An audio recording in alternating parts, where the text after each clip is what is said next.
केंद्रीय मंत्री चिराग पासवान ने अपने पिता रामविलास पासवान और पीएम मोदी की दोस्ती को याद करते हुए कहा कि प्रधानमंत्री नरेंद्र मोदी और उनके पिता रामविलास पासवान के रिश्ते बहुत अच्छे रहे हैं। पीएम ने भी उनके पिता को वो आदर, सम्मान और प्यार देने का काम किया है।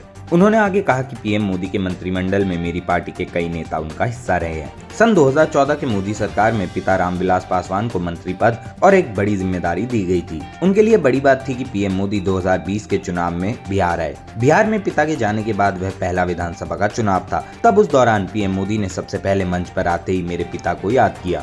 आगे कहा कि मेरे पिता ने बहुत खूबसूरती और अंतिम सांस तक यही कहा था कि वो प्रधानमंत्री नरेंद्र मोदी के साथ हैं। ये एक सच्चाई थी। पिता रामविलास पासवान ने हमेशा ही हर संभव प्रयास किया कि जो जिम्मेदारी प्रधानमंत्री नरेंद्र मोदी के द्वारा उनको दी गई हो, उन जिम्मेदारियों को वो बखूबी निभाएं। चिराग पासवान ने कहा कि पिता के अनुभव को ज्यादा से ज्यादा लाभ लिया जा सकता है, यही उनकी इच्छा रहती है। 5 दशक से ज्यादा उनके पिता सक्रिय राजनीति में रहे हैं। साल 1969 में वह पहली बार विधायक बने और 1970 से वह सांसद बने थे।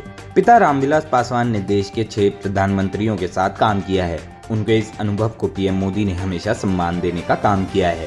भावुक होते हुए चिराग पासवान ने कहा कि जिस तरीके से पीएम मोदी ने तब मेरा और मेरे पूरे परिवार का ध्यान रखा जब वह अस्पताल में थे, ये वो दौर था जब प्रधानमंत्री के साथ एक नया और खूबसूरत और गहरा रिश्ता हम दोनों का बना। चिराग ने ये भी कहा कि सोचिए, देश के प्रधानमंत्री दिन में 2-2 बार आपको फोन करें, और जब पिता अस्पताल में भर्ती थे तब पीएम मोदी का रोज सुबह 8:30 बजे मेरे मोबाइल पर फोन आता था। वह पिता का हालचाल जानने के साथ डॉक्टर्स का फीडबैक भी बताया करते थे।